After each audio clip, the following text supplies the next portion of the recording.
With Leon Draisaitl locked up long-term, the Edmonton Oilers entering the 2024-2025 NHL season as Stanley Cup favorites, looming in the background on the horizon, Connor McDavid's eventual record-breaking extension.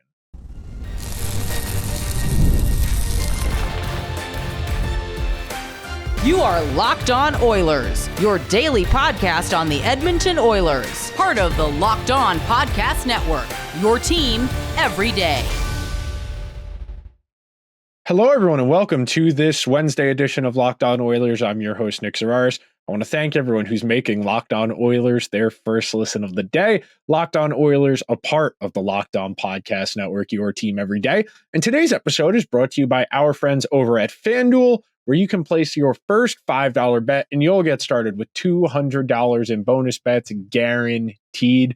Visit FanDuel.com to get started. Today's episode, we are going to take a dive into the big picture of Connor McDavid's eventual record-breaking contract extension that is not too far into the future. We're going to attack this story from a few different angles, as we usually do here on Locked On Oilers. We're going to start with the macroeconomics of the NHL right now, why salaries are where they're at, why players typically get paid when they do, how the market gets set for these contracts. Then our second segment, we're going to tackle this a little more honed in. We're going to zoom in to an Oilers perspective of managing this. And then our final segment, I'm going to make the very straightforward case why this isn't really a conversation. And as much as people will, and I shouldn't say people, as much as hockey media will like to try and make this into a story, this is almost certainly a non-starter. I'm not going to say that there is zero chance this doesn't get resolved, because every now and then weird things do happen. I mean, this is a league where Wayne Gretzky was traded multiple times, so I'm not ruling out anything on principle, but starting here, and we will get to the Oilers perspective and we will get to the why this is going to happen perspective, but start big picture. We are coming out of a decade where the NHL lost a foothold in the American television market space.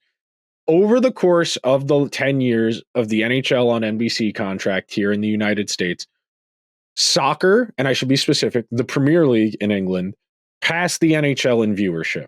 The NHL has failed to find its foothold in the 21st century. And that sounds dramatic about a league that did just get a TV deal here in the United States on 2 national cable networks. They also have the Canadian market as well, which has you have 2 separate television deals, which represent a ton of money. But the NHL has failed to grow at a commensurate rate with the other sports. And because of that, it has created I don't want to call it a Lord of the Flies situation, but that's kind of what we're dealing with here. It's why you have seen an appetite for expansion.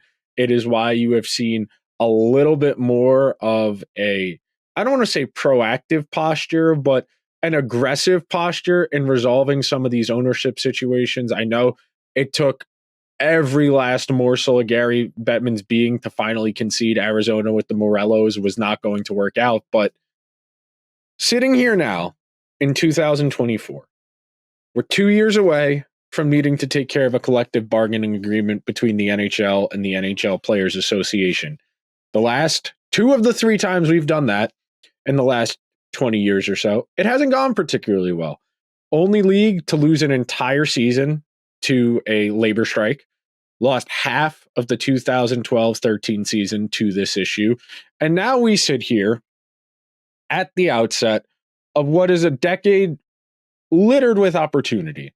You have stakeholder flagship franchises in non-traditional markets. The Lightning and the Florida Panthers and the Vegas Golden Knights are 3 of your last 4 Stanley Cup champions. Non-traditional markets, strong footholds.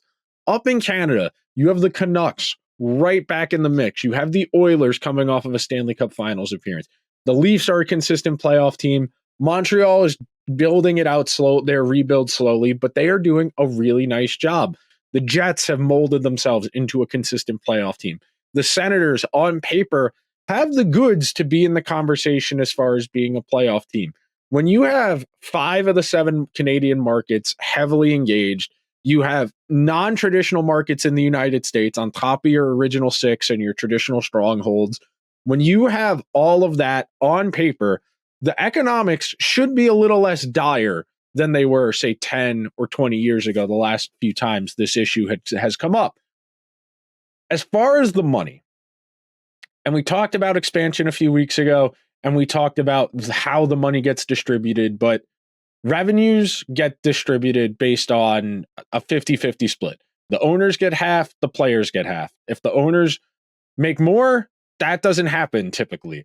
Typically speaking, what happens is there is a forecast at the beginning of the season, and that's calculated based on projected revenues. Now, if something weird happens, like a team that's expected to be very good in a major market isn't very good, they will sell fewer tickets, they will do less revenue, and that will have a trickle-down effect. But for the most part, these players in this market right now, the stars who are getting paid in this wave, like Draisaitl, like McDavid, like David Pastrnak, like Igor Shesterkin, the players getting paid in this wave are getting paid at the least advantageous time possible as far as negotiations.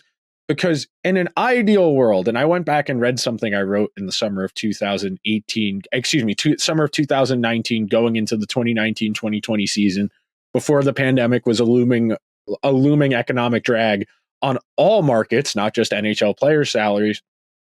I estimated the NHL salary cap would eclipse $100 million by 2022 if we had simply kept the 5% growth year over year that the NHL insists is what their goal is. And we would have by now, between the new TV deal in the United States and the revenues of adding another expansion team in Seattle, the market should have by now eclipsed $100 million. And as we know, the maximum NHL salary allowed under this CBA is 20% of the ceiling. In this market right now, for an $88.5 million salary cap, that is a lot of money. Based on what we've expected, and Gary Bettman said this the other day at the Board of Governors meeting, they are expecting the salary cap for next season, the 2025-2026 season, the season in which McDavid will be in the last year of his contract. They are expecting the salary cap ceiling to be $92.5 million. That should have been the salary cap ceiling 3 or 4 years ago at this point. If we had just gone year over year, $5 million, we were at 81 or $82.5 million 5 years ago. We should have went to 86, then 91, then 96, then 101. We should be well over $100 million salary cap right now. And because of the economic impacts of COVID on hockey in particular, because hockey is a revenue-driven league, a gate revenue-driven league, where most teams, almost half of their total revenues come from selling tickets and people physically being in the building, not being able to have people in the building for a season and a half, that really had an impact on some of these teams and really hurt the NHL's macroeconomics. And because of that, players like Connor McDavid and Leon Draisaitl and David Pastrnak and Austin Matthews and Mitch Marner and Igor Shesterkin, all of these superstar players who are coming up for long-term unrestricted free agent contracts, they have had their wages depressed by these economic factors that are entirely out of their control. And because of it, it's going to partially help these teams because it's going to keep their costs down up front. But it is fundamentally unfair to the players who are labor, and as much money as they make, they are still labor organized against a controlling capital class that has a lot more money than them. NHL players are rich. NHL owners are wealthy. There is a difference. Go watch the stand-up bit. I forget whose bit that is. I want to say I'm pretty sure it's actually, I saw Shaquille O'Neal make that joke at a roast like 15 years ago, but I digress. That's a random memory hole. We're going to take our first, it was Chris Rock. It was Chris Rock talking about Shaq and Oprah. I remember now. We're going to take our first quick break of today's episode. And that next segment coming up, we're going to hone this conversation in a little bit more on the Oilers perspective. Coming up next on this edition of Locked On Oilers.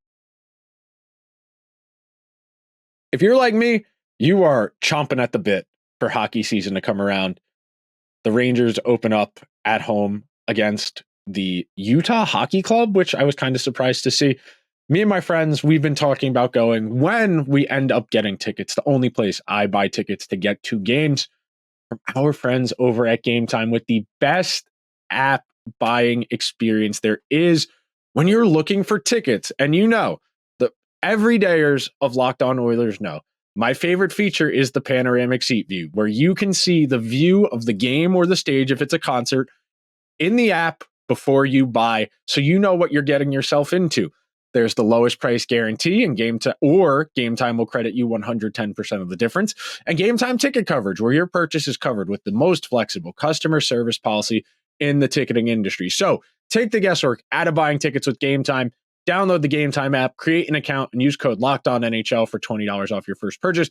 Terms apply. Again, create an account and redeem code LOCKEDONNHL for $20 off. Download Gametime today. What time is it? Game time.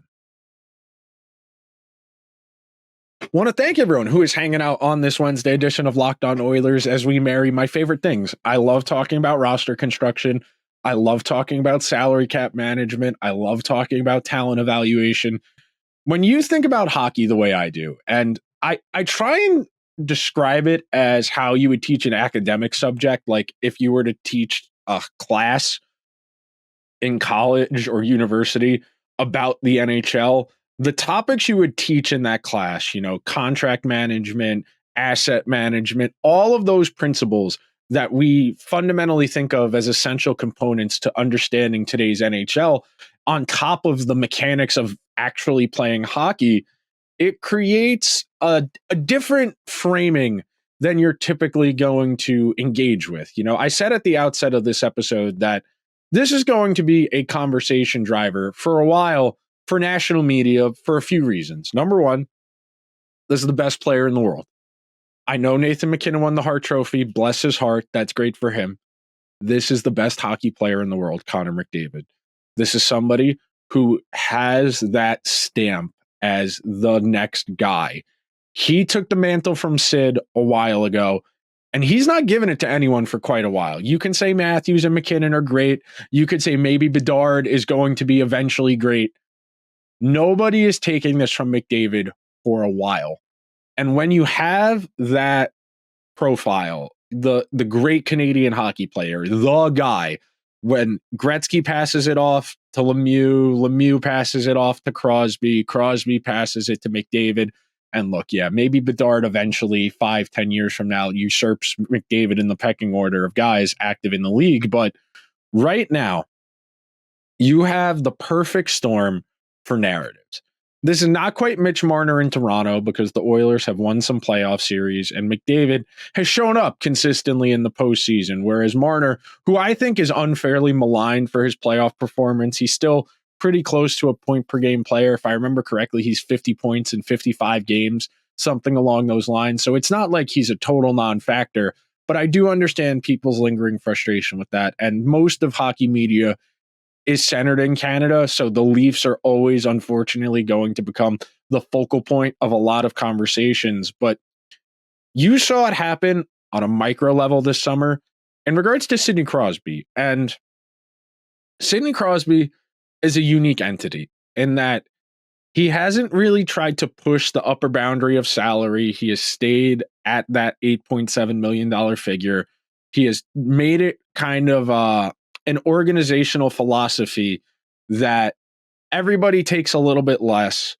That way we can all get better teammates. And because of that, the Penguins have had opportunities. They were able to win multiple Stanley Cups last decade because they were able to put together a roster that a lot of teams would have struggled to do so. So with Crosby entering the last year of his deal and needing a new extension, the hockey media people, instead of doing the common sense of, Sid's not leaving Pittsburgh. He wants to be Mario Lemieux. He wants to be one team his entire life. He wants to stay with Letang and Malkin until the end. Maybe he's going to go to Colorado so he can play with Nathan MacKinnon. Maybe he'll go to Montreal so he can be closer to where he grew up. Maybe he'll go to the Rangers so he can go to a bigger market. Fundamental misunderstanding of who Sidney Crosby is. And look, every player is different. Every player's priority is different. Some players want to reset the market every time they get that opportunity because they are labor seeking maximum capital for their job. And that's perfectly reasonable for a player as great as McDavid to say, well, I'm the best player in the world. I want to be the highest paid player in the world. figure it out. Connor McDavid's not going anywhere. And when you think about it from an Oilers perspective, and that's what we're going to talk about here now, they do have some bookkeeping to figure out. If they're going to pay Draisaitl the number he's getting, and McDavid's going to reset the market, McDavid's going to be $18-something million per season, $17 million per season. If that's going to be the case, Nurse is getting $9 million, Hyman's getting $5.5 million. You're almost at $50 million for like 4 players. That's a little bit untenable. You got Evander Kane's money you might be able to get out of if you're able to find a partner and you're willing to throw in a sweetener, and then you might be able to get out of some of these other older player contracts. But fundamentally, after next season, the Oilers are going to need to re-rack.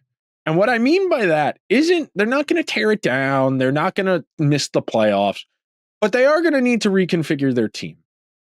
They are going to need to give Evan Bouchard. They are going to need to give Evan Bouchard a raise, a significant raise. Evan Bouchard is probably a top 10 defenseman right now. I think he is right now, and he has the potential, excuse me, they're tripping over my words. He has the potential to maybe be a Norris caliber defenseman. Matthias Ekholm's getting older. Darnell Nurse is getting older, and he has a lot of miles on his body already, and he still has a lot of years left on his contract. Beyond that, the defensive core, big question marks. In net, you feel reasonably okay about Stuart Skinner as your interim medium-term goalie.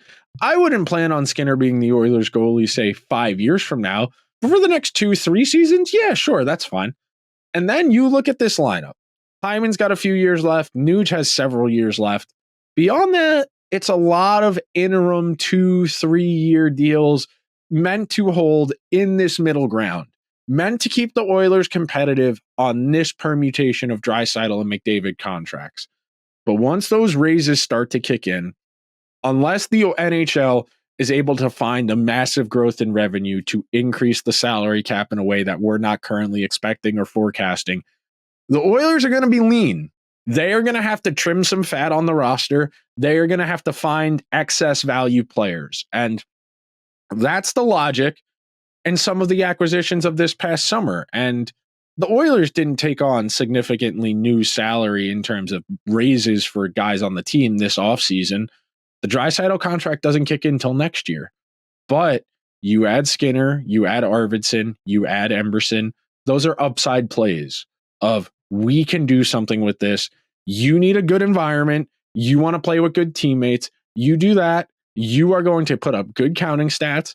You are going to have a sample, a track record, a recent track record to point to when you sit down across the table from another team on July 1 next year or 2 years from now and say, if I can put up 30 goals with Leon Draisaitl and only playing 5-on-5 with him, I can score 20 goals for your team if I'm Jeff Skinner, or if I'm Victor Arvidsson and I want to get on a cup contender, I can point to, I was on the second line on one of the best teams in hockey for 2 seasons. I have great underlying numbers. I control the puck. I forecheck well. I want to be a key player on your team. I know I'm a little bit older. I know I've had back surgery. I have enough left in the tank that I can be a key contributor for you. If you're Ty Emberson, the Oilers are taking a chance on you because they've identified a component of your game and you have a pre-existing relationship with the head coach, and that head coach has a pre-existing relationship with Connor McDavid. All of this is interconnected. And speaking of Chris Knobloch, we're going to tie into him. We're going to tie into Jeff Jackson and all of that good stuff coming up next in the final segment of today's show. So be sure to stick around. Hey, NFL fans, you can start the season with a big return on FanDuel, America's #1 sportsbook. So when you get a hunch in the middle of the game, you can check out the latest stats, view live play-by-play, and so much more on the same page where you place your bets. You can get started with $200 in bonus bets guaranteed when you place your first $5 bet.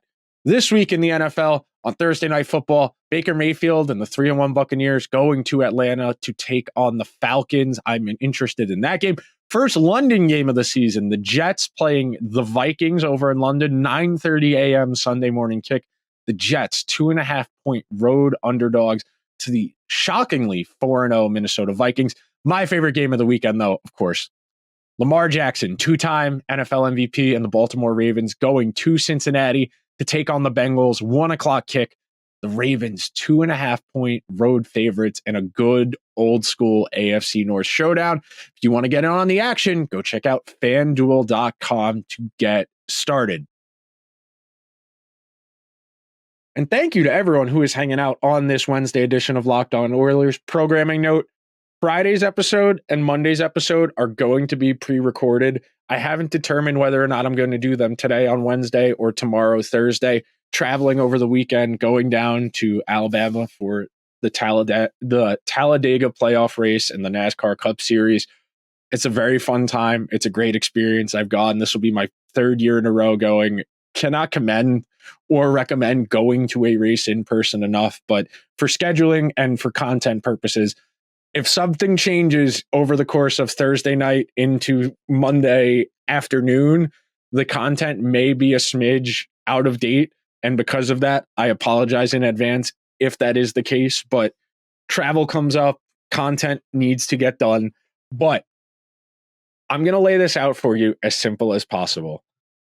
You look in the other sports, you look in the NBA, you look in the NFL, you look in Major League Baseball, and you see what teams do to accommodate the best player in the world, or what they do to try and entice landing the best player in the world. The Oilers have done the groundwork. They hired Connor McDavid's agent as the president of team operations, Jeff Jackson. They hired his junior coach, Chris Knobloch, as coach of the team. They've given McDavid enough room where he doesn't have to be everything. And in doing that, McDavid has been able to grow as a person, to feel more comfortable speaking up on topics that he cares about, to feel empowered, not just as a hockey player, but as a leader, as a community figure. And because of that, it's created a more favorable environment. And look, if we were having this conversation like 3 years ago, before the Oilers had made a couple of decent playoff runs, the tenor of the conversation, I think, would be different. And I think that would be fair. If the Oilers hadn't been past the first round or hadn't been past the second round once with McDavid and Draisaitl together, I would be more inclined to say, well, don't go counting the eggs before they hatch. Just in the back of your mind, be prepared. Then again, this is the NHL. Truly great players don't get traded in their prime in this league. They get traded right as they're entering their prime or after they're out of their prime.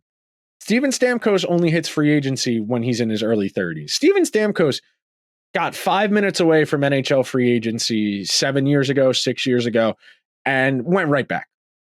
When the best player to reach unrestricted free agency in recent memory is someone like Artemi Panarin, who that only happens because he got traded to Columbus and he was in the last year of an expiring deal and he was not going to re-up in Columbus, basically no matter how much money they offered. Because of the way contracts work, because of the way salaries are formulated, and because of the way contracts work in the NHL, it is almost impossible to get to unrestricted free agency in your prime. You get drafted at 18, and if you're a great player, you're in the NHL at 18 or 19 years old. You burn those 3 years off your ELC, and you're in Evan Bouchard's situation. You're in Quinn Hughes' situation. You're in Charlie McAvoy, Adam Fox, where as soon as that restricted free agent contract is up, your team is trying to give you that 8-year, however many millions of dollars extension right away, because they know the longer they wait to give you term, the more expensive each of those years is going to be. They are giving you an investment, basically. They say, we know you're going to be very good right now, and in the future, you're going to continue getting better, but we want to buy the best years of your career. We want you at 23, 24, 25, 26, 27, 28, 29. And then when you hit 30, you can go to unrestricted free agency. And that is going to change the economics of the NHL on a macro level, because we are seeing this happen in real time, where last generation of guys, they kept getting strung along to RFA, RFA2, and then they get to a year away from unrestricted free agency. Then they get the big extension. Now teams are having the economic foresight to plan out further into the future. My favorite roster construction in the entire NHL right now is what the Devils have done. The Devils locked up Dougie Hamilton, Jack Hughes, Nico Hischier, Jesper Bratt, Timo Meier, all long-term ahead of schedule. That way, you have cost certainty. You know how much all of them are going to be. You have a built-in culture of, this is how much our best players get paid. We can't pay you more than our best players because these guys have been here since we were a 20-win team. These guys have done the legwork. Now, if you want to be a part of this, we would love to have you, but we also can't take you on the same level as our franchise guys, and that can create issues down the road. But the Devils have cost certainty. They have a core of 5 important forwards locked up. They have a number 1 defenseman. And look, they're going to have to figure some things out as far as Hughes, as far as Nemitz, a long-term goalie. But the core of that team is pretty solidified money-wise, and that puts them in a favorable situation. That gives you financial certainty. You are not having to account for what the Oilers are right now, where it's, okay, we need to bridge Evan Bouchard 1 year, then we'll reassess where we're at 2 years from now. And then we're probably going to have to bridge him again. And then he's only going to be a year or 2 away from unrestricted free agency, in which case then we're going to have to give him that 8-year deal that by then is probably going to be over $10 million per year. And you're going to sound, Nick, that sounds crazy. That's 10% of the salary cap. Well, 2 years from now, Evan Bouchard is going to be worth at minimum $10 million per season. And it's why it's so beneficial to lock these guys up short term. It's why the Canadians took care of Slavkovsky right away. And Slavkovsky only had, 50 good NHL games of experience under his belt. And the Canadians said, well, I'd rather get him now at 8 than what he's going to be 2-3 years from now, where he's probably going to be 10 or 11. And that is a gamble. But if you believe in your team and the way you develop talent, that's a reasonable proposition. And that's why the Oilers are in a tricky spot. They spent a lot of money up front for short-term improvements, whether it's on defense, whether it's in net, whether it's up front over the last handful of seasons, mostly under Ken Holland. Now the Oilers are right there. They're on the precipice. They have a great group, but they can't maintain it for long. And that's the conundrum of the salary cap in today's league, because it penalizes good teams because you have to pay good players. You pay good players, you reach the salary cap. It's unfortunate, but it is a means of cost control and keeping smaller markets and and less affluent owners happy. That's ultimately what it comes down to. But that will just about do it for today's edition of Locked On Oilers. Before we get out of here, if you could be so kind, please subscribe to the show wherever you get your podcasts. If you're listening on Apple or Spotify, please leave the show a 5-star review. If you are watching over on YouTube, please hit the subscribe button, hit the like button, hit the notification alarm bell so you get a pop-up anytime new content goes live. Let me know what you think about the state of the NHL's economics. Do you think the system is working? Let me know down in the comments. And before we get out of here, thanks for making Locked On Oilers your first listen today. Now for your second listen, go find Locked On NHL, where the local experts keep you updated daily on all the biggest storylines ahead of the season. Find Locked On NHL on YouTube or wherever you listen to your podcasts. I will talk to you guys tomorrow. Until then, let's go Oilers.